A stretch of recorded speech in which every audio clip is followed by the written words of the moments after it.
Hello, friends, and welcome back to my channel. My name is Daffy Roth, and in this video, we're going to do something a little bit different today. We're not going to continue the story as of yet. What we're going to do, however, is read through the Goblin book. There's a lot of pages here, there's a lot of reading, so this is going to be story time with Daffy Roth and kind of like a intermission, if you will. Could have done this between chapter one and two, but that being said, what we're going to do is we're going to go ahead and get started here. And so the first story is the frog earns the right to speak. And real quick before we jump into this, we've the twins have kind of figured out that when Marianne was writing these stories, she basically basic characters off of people that she knew. So far, we know that the Pelican was Tessa. The moose is Uncle Eddy, the chief of police. Then the bear is Sam. The princess is Marianne, and then the goblins are obviously the twins. So, with that in mind, let's go ahead and get started. So the frog earns the right to speak. Once upon a time, in an ancient and deep forest, there lived a big frog in a small pond. She was a peaceful creature who spent most of her time eating, swimming, and sleeping.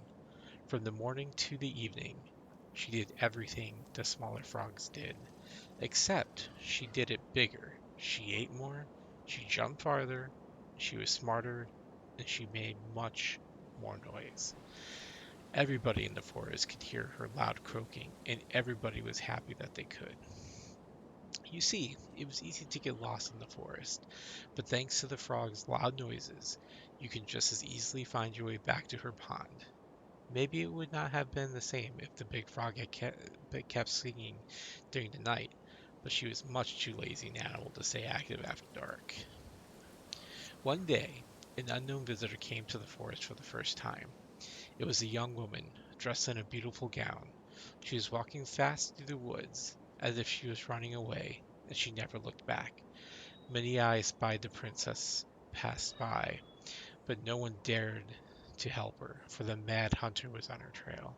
"This is not our business," they said, "and we had better look away," for the mad hunter was an unyielding man who loved nothing but hunting down prey for money and glory. Nothing could escape his piercing eye for long. So the princess walked alone, without help, until she was hopelessly lost in the big forest.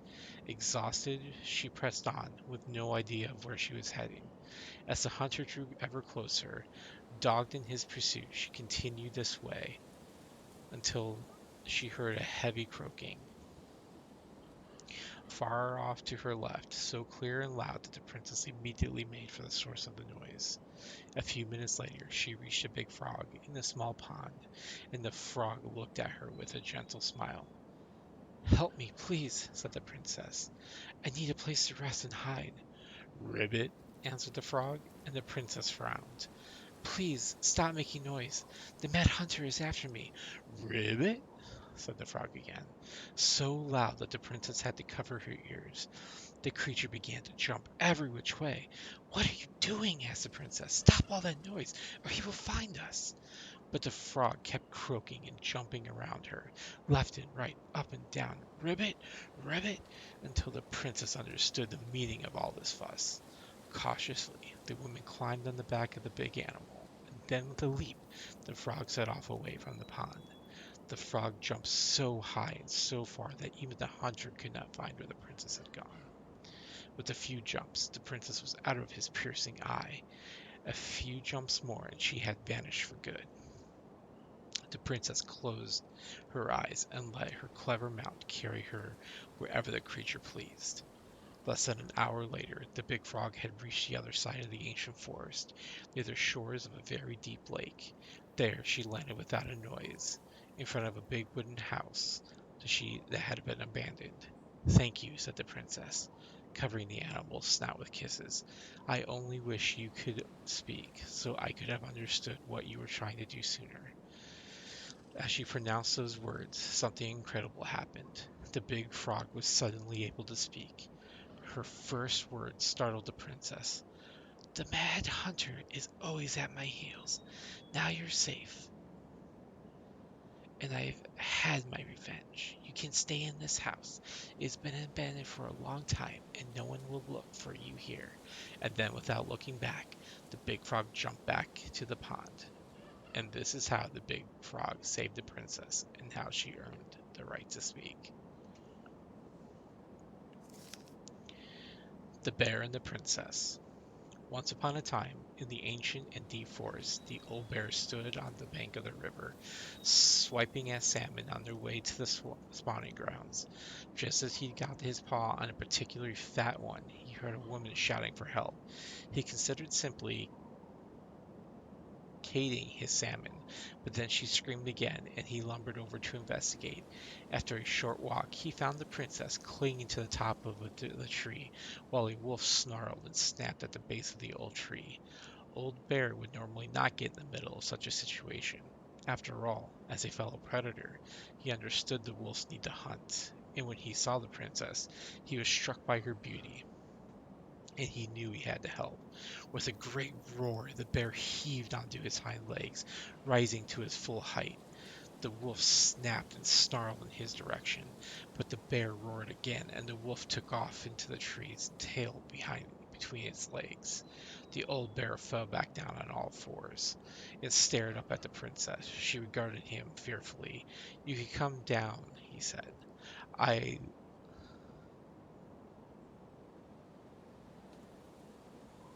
How do I know you just didn't save me so you can eat me yourself?" asked the princess. "I suppose this is a fair question," admitted the old bear, "but I promise I won't eat you." The princess had no reason to trust the old bear, except that he had kind eyes, and so she slowly made her way down the tree. When she reached the ground, the bear only watched her, and so she supposed she was not going to be eaten today. "Thank you," she told the old bear. "Of course," he said. "Can I walk with you back to your home?" "Of course," said the princess. And so the princess and the old bear walked together through the forest back to the big wooden house. After that day, the princess would occasionally find gifts from the bear: a fresh caught salmon, a handful of ripe berries, a newly bloomed bluebell. One spring, when a sudden thought flooded the path out of the princess's home, the old bear was there, and she rode his back across the river. The old bear began to think that the princess should be his mate. After all, she had no mate, and she needed one. And you can keep her warm and provide her a much more suitable den, and catch fish for her, and protect her from wolves. She, in turn, would brush out his fur and pick berries without smooshing half of them, and scratch that one part of his back he couldn't reach. And with how she took care of the goblins, she would be an excellent mother for his cubs. One day the old bear came with a ring of spruce and asked the princess to be his bride. "I'm sorry," said the princess. "You are a very good friend, and I appreciate all you've done for me, but I cannot marry you. You're a bear. I am a princess. It would never work." The old bear was crushed. "Can we still be friends?" he asked. "We will always be friends," she said, "princess, but I will never marry you." The old bear and the princess carried on their friendship, and after 1 year he tried again to ask her to be his bride, but once again she refused him. This happened 1 year later, and 1 year after that, and finally the princess said, "Old bear, you are my dear friend, and I appreciate all you have done for me, but I would sooner have you left me to the wolves than marry you, and that is how it will always be. I have my hands full with the two goblins who live under my house, and they are all I need." The wounded That wounded the old bear deeply, but it was finally enough to stop his proposals. They remained friends, and he continued to give her gifts of fresh salmons and ripe berries and newly bloomed bluebells. But the old bear never asked the princess to be his bride, much as he might have wanted to. And that is how the princess befriended the old bear, and how she refused him. That story hits home. I have to say, these stories are pretty good. The beaver fixes the house. Once upon a time, in an ancient and deep forest, there lived a wise princess in a big wooden house. One night, a particularly violent storm shook the house. It shook the shingles on the roof and the planks in the walls. It even shook the beams which the house stood, blowing the whole thing near to the ground. The princess hid in the closet, fearing the house would come down on her as she slept. In the morning, the house was still standing, but it was badly damaged. The storm had blown shingles off the roof and planks off the walls, and even bent a post upon which the house stood. The first two things she could fix, but the last concerned her. What will I do, despaired the wise princess, for though she knew many things, she did not know how to fix the big wooden house. Just then, the old bear came by to see the princess had any trouble in the storm. When he found her nailing planks back into place, he said, "Stop, princess. Let me do that for you." "I'm happy to do it," said the princess, "but if you want to help with the roof, you may." When the pair were done with the roof and the walls, they examined the bent support post. "I could throw my body against it," said the old bear. "I am very large." He stretched up onto his hind legs, being sure the princess would appreciate how very large he was, and charged straight at the post. He threw his body with an impressive thud. The impact moved the post, but too far, and ended up bent in the other direction. The wise princess decided more precision was needed. She thought then of the very old beaver, who kept an excellent craft to dam. Perhaps she can help. She went looking for the very old beaver, and found the industrious animal hard at work slapping down mud on part of her dam that had been blown apart in the storm. Most of the structure was unharmed, because the beaver was very good at building things. The princess knew she had come to the right place. "Beaver," she said, "my house was damaged in the storm. Would you help me fix it?" "I believe I could do that." "Yes," said the very old beaver, as she paused at fixing her own den to follow the princess. The very old beaver examined the big wooden house and nodded. "It will be an easy fix," she said, as she set about righting the post with loud slaps of her tail. When she was done, the wise princess stroked the beaver's head. "Thank you, beaver," she said. "The wind blew the shingles off the roof and the planks off the walls, and even bent this post. Now, thanks to you, I still have a home." "Think nothing of it," said the very old beaver, who returned to work on her own den once again. That winter the very old beaver grew ill, very ill. She was not able to fix her den, nor gather food. When the princess found out, she set about delivering meals to the beaver. She brought stews of corn and beans and baskets full of bark and twigs for the beaver's favorite aspen. One day the wise princess noticed that the beaver's den had begun to fall apart. She set about fixing it, and though she was not as talented as the very old beaver, she kept the creature warm and dry. "Thank you," said the very old beaver. "Of course," said the princess. "You helped me when the storm blew my house near to the ground. Thanks to you, I still have a home, and I'm happy to do the same." The princess continued to nurse the old beaver until the day she came to the dam, and the forest was still. No birds sang, no branches rustled, no small thing skittered in the underbrush.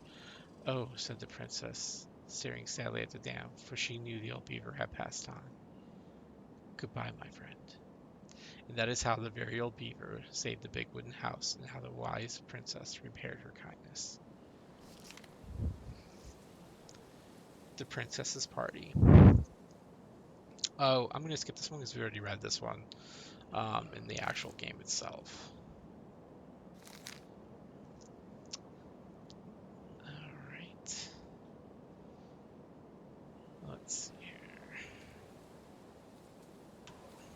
Alright. So this is the Goblins and the Ice Cave.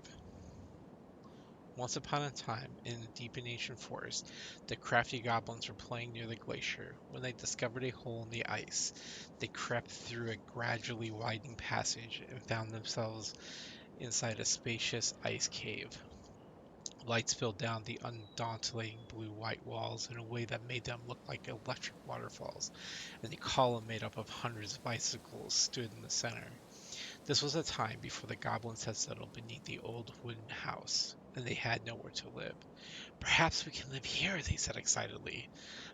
Moments later, The sound of stomping feet interrupted their play, and they realized that perhaps someone already lived there. They hid behind a boulder to wait and see who was coming. The old bear sauntered into the cave, shaking powdery snow from his coat. He let out a giant yawn and lay down in the corner on a pile of tree boughs, snoring within seconds. When they were sure he was deep asleep, the goblins conspired to claim the cave for themselves. They chipped away at the glacier until they had filled a basket full of ice, then hid once more behind their boulder and started tossing chunks of it at the sleeping bear. Now, Old Bear was not the smartest creature in the forest, so when he woke up covered in ice, he roared, "My cave is collapsing!" And then he lumbered to his feet and ran outside before the whole thing could come down on top of him. The goblins crept out after him and did a loop before coming back to find him sitting inside. "What happened?" they asked. My cave is collapsing," bemoaned the old bear, "and it's time for me to hibernate. Where will I stay for the winter?" It had not occurred to the goblins that the old bear had settled in for the winter, and that they felt a little bad. But they did not want the old bear to know what they had done, so instead they offered to help him find a new den. Together they searched. They inspected cavernous stone and hollow trees and deeply pocketed knolls. Nothing they found was as beautiful as the ice cave, but the old bear settled on a ear, and then backed ear, then hollow that would keep him warm and dry for a long sleep. "Good night," he yawned, and the goblins gleefully returned to their new home. In the spring, the old bear woke and went for the nice long walk to stretch his legs. His path took him right up to his old cave, where he heard the curious sound of laughter. Making his way inside, he was surprised to find that his cave was intact. The goblins were inside, playing a game. "What is this?" growled the old bear. The goblins stopped playing and looked ashamed. "We're sorry, old bear," said the goblins. "We had nowhere to live, and it's just so beautiful. We didn't realize you were about to hibernate, and then we couldn't bear to tell you what we'd done."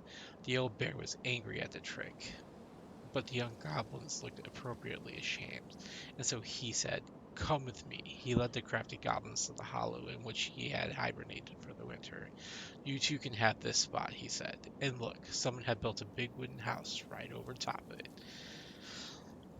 "No one lives there now," said the old bear, "but one day maybe somebody will."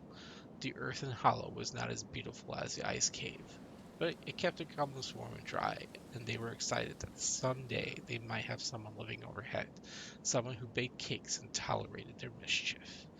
And that is the story of how the crafty goblins tried to steal the cave of the old bear, and how they got their own instead.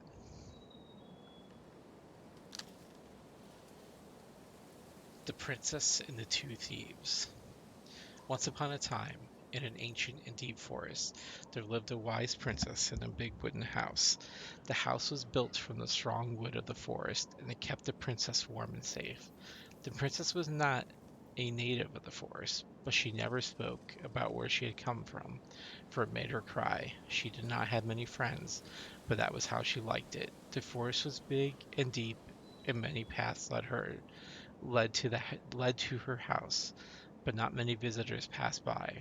The princess was happy to be left alone in the big house in the deep forest. She knew that the forest would provide for her, but that its generosity had to be respected, so she only took what she needed. And for a long time, life was just fine for the princess in this big wooden house. One winter day, when snow blanketed the earth and the ice bent the trees low, the wise princess realized that food was disappearing from her house. It was not so much at first, only a few fruits and nuts and eggs vanished during the night. "Maybe it's the birds," she said, "or the mice." And for a time the princess was okay with losing some of the food, for the winter was long and their little creatures needed to eat too. But then small items started disappearing, as well: spoons and plates, forks and knives, and blankets. It was as if every time she was in one part of the house, something disappeared in another room. "That can't be birds or mice," said the princess. "I think I have a thief." She went outside to look for traces in the snow and noises in the wind, but there was nothing to be found, nor to be heard. That's strange, said the princess.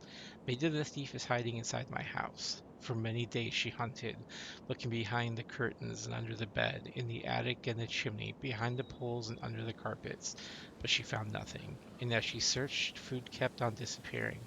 Night after night, I will make a cake, frowned the princess, a big cake with every egg and fruit and nut I still have, so that I only have one thing to keep my eye on. She spent the whole day making the cake and using everything she had left. The cake she made was so big she could hardly carry it. If I manage to protect the cake, I'll be able to survive the long winter, she said. So she added a lock to the oven, and she kept the big cake safe inside. The next morning the lock had been opened and the cake had disappeared. At first the princess cried because the cake was the last of her food until the snow melted, but then she noticed two trails of tiny feet in her spilled flour, and she followed the tracks to a hidden hatch in the floorboards. This is how the princess realized that two tiny thieves were living under the wooden house right below her feet.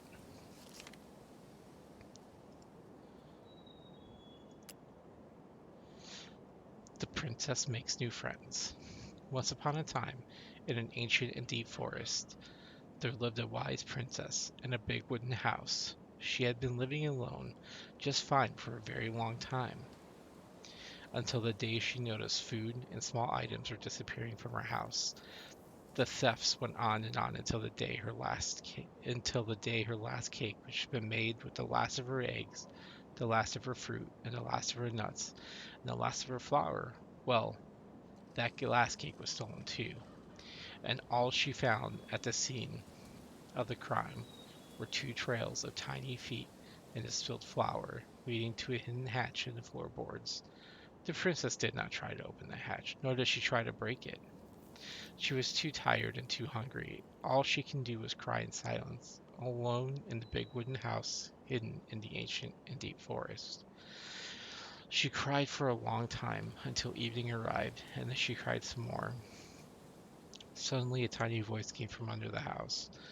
"What is that noise you make?" it asked. "We do not like it, not one bit."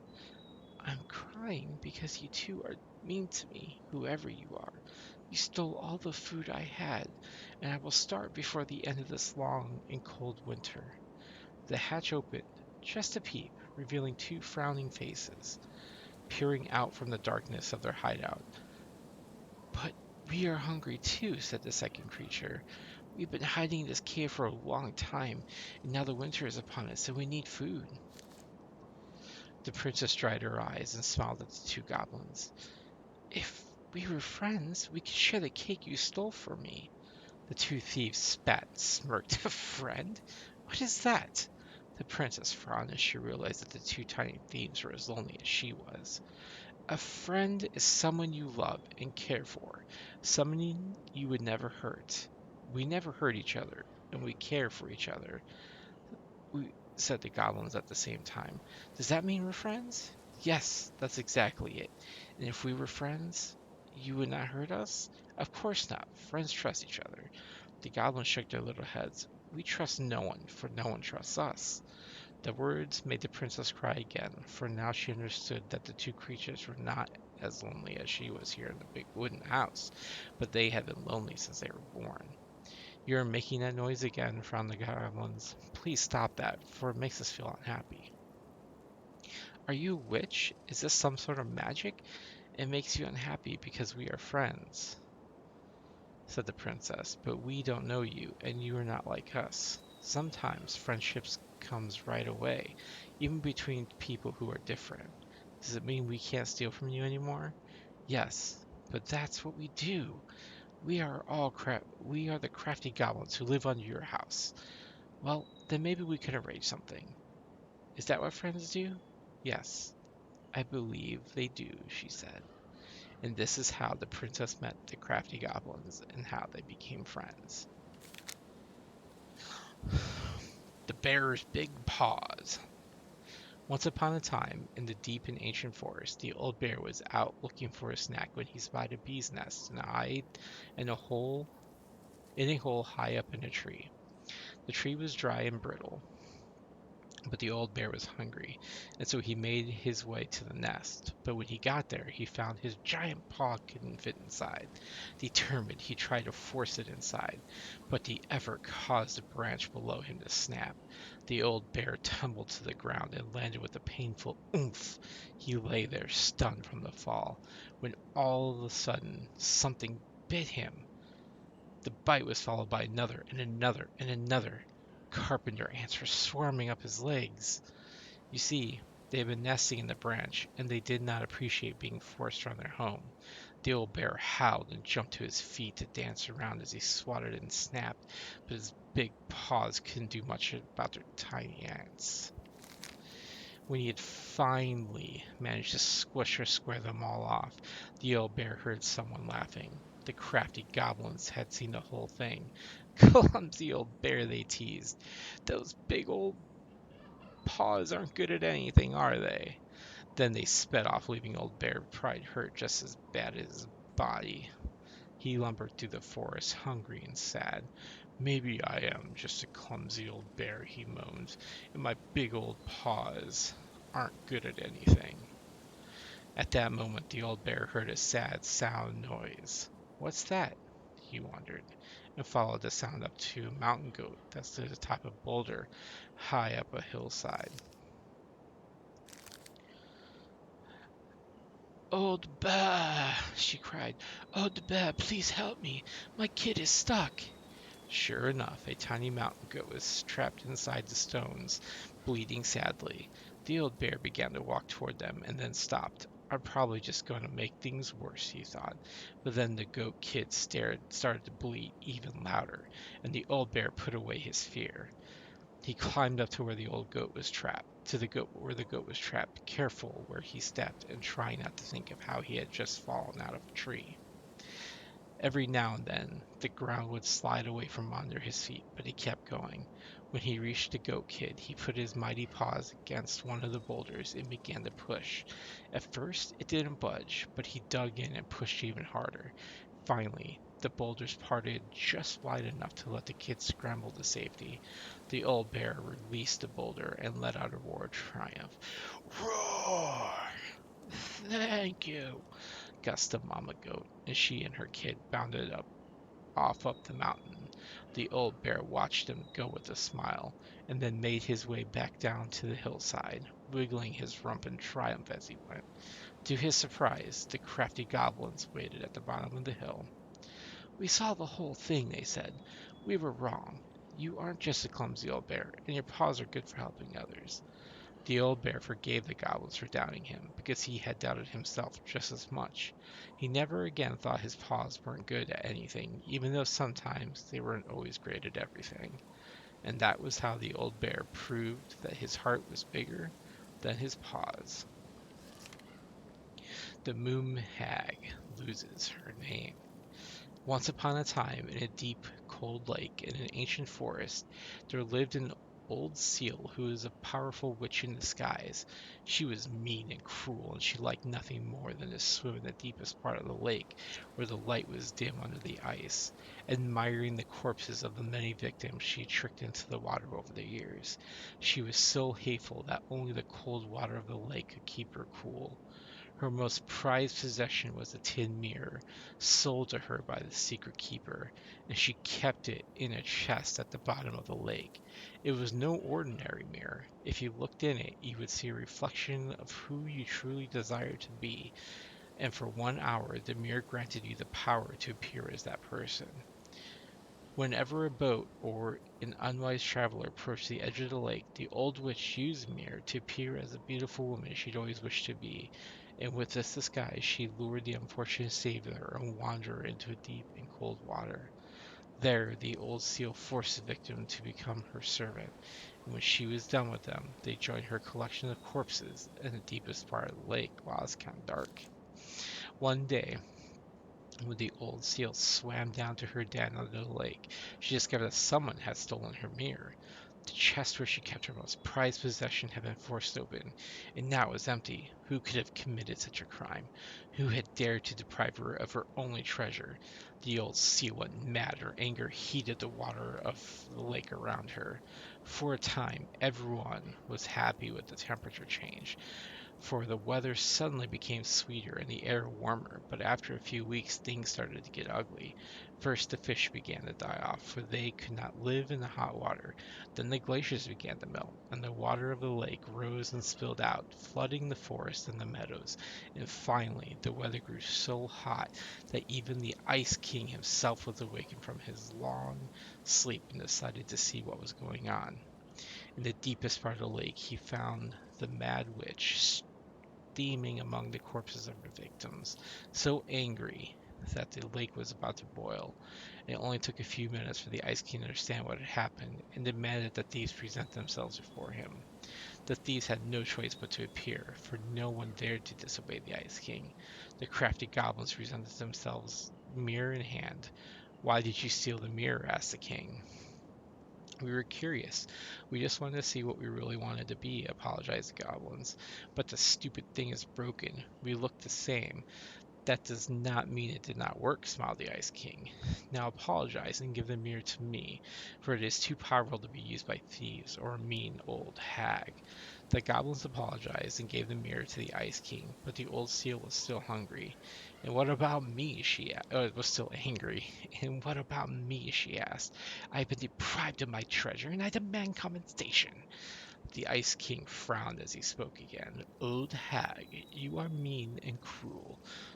But I concede you have been wronged, for now you will be allowed to leave the lake and walk the earth as the hag you really are, but only when the moon is full, and you, goblins, you'd better stay away from the lake, for I won't protect you from the moon hag's wrath." And this is how the two goblins forced the moon hag to change her name. The goblins tricked the Mad Hunter. Hmm. Once upon a time, in a castle just beyond the ancient and deep forest, the Mad Hunter was punished by the Gold Lady for failing to return with the wise princess. "For your failure," said the Gold Lady, "I will take your left hand. You will return to the ancient and deep forest and hunt the wise princess, and if you can bring her back, I will return your hand to you. Fail again, and I will take your right hand." The man-hunter could hunt with just his right hand, but if he lost both his hands, he would never be able to hunt again. It would no longer be a mad hunter, but only a mad man. So the mad hunter returned to the ancient and deep forest, searching with his piercing eye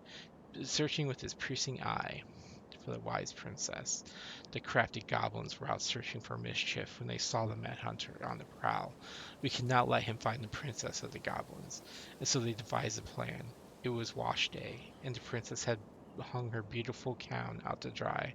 They stole it from the line and stuffed it full of straw, and they returned to where the mad hunter was scouring the paths of the forest. As the mad hunter turned down a path that would have led him to the big wooden house, the goblins danced the straw princess in and out of view in the opposite direction. The ruse worked. The hunter fixed a piercing eye on them and followed through the day and into the night that led away from the true princess. As night fell, the crafty goblins realized the error in their plan. The mad hunter was now hunting them. If he caught them, he would not be so kind. So they put their heads together and came up with a plan. It did not take them long to realize where they should go. They led the mad hunter to the edge of the deep and icy lake, and when he came into view, they weighed the fake princess down with stones and dropped her into the frigid water. Careful not to plunge into the depths themselves, lest the moon hag take revenge on them, the mad hunter removed his clothing and dove in after the fake princess. He followed the shape of the shrinking princess deep into the chilling water, down below where ice covered the lake's surface. Finally he caught her, but when he spun her towards him he realized she had no head and that her body was stuffed with straw. And then he felt a slippery fin brush his shoulder as a moon hag loomed overhead. Ooh. The next morning the princess went to retrieve her gown from the clothing line and found it was gone. She immediately suspected the goblins of mischief and called, "Goblins, did you steal my gown?" The goblins emerged from their cave and nodded sadly. Now what will I wear? Asked the princess, sad and angry that she had lost her only dress. Let us explain, said the goblins. So they told the princess the story of the mad hunter, and that they produced his clothing, which was a bit strange, which is a bit large for the princess, but much warmer than her beautiful gown. She immediately forgave them. Thank you, friend, she said, for rescuing me, and for this clothing, which will keep me much warmer in the winter than my beautiful gown. The mad hunter was forced to remain below the lake with the moon hag, but she did not kill him, because, even reduced to just one hand, he was too useful a servant. Lo, he plotted the day he would emerge to once again hunt the wise princess, and earn back his left hand. And that is the story of how the crafty goblins rescued the wise princess from the Mad Hatter. Okay, well, I decided I'm going to split this up into two videos because this is a lot of reading. This has already been a half hour, and we're only halfway through it. So, that being said, friends, all things considered, this is some pretty good stuff, actually. Especially when you associate the characters with who they represent. Um, I feel for the bear. Just having gone through a similar situation. I mean, not repeatedly ask somebody to marry me, but I can definitely empathize with wanting to help and wanting to do things and hope that somebody can see your worth. And while the princess does see his worth, she's just not interested in marrying, but definitely interested in being friends. So, but in any case, this has been an interesting read thus far. I'm kind of getting some ideas as to who the Mad Hunter could be. Obviously, if we put this into the context of the game, from what we know thus far, um, Marianne was on the run.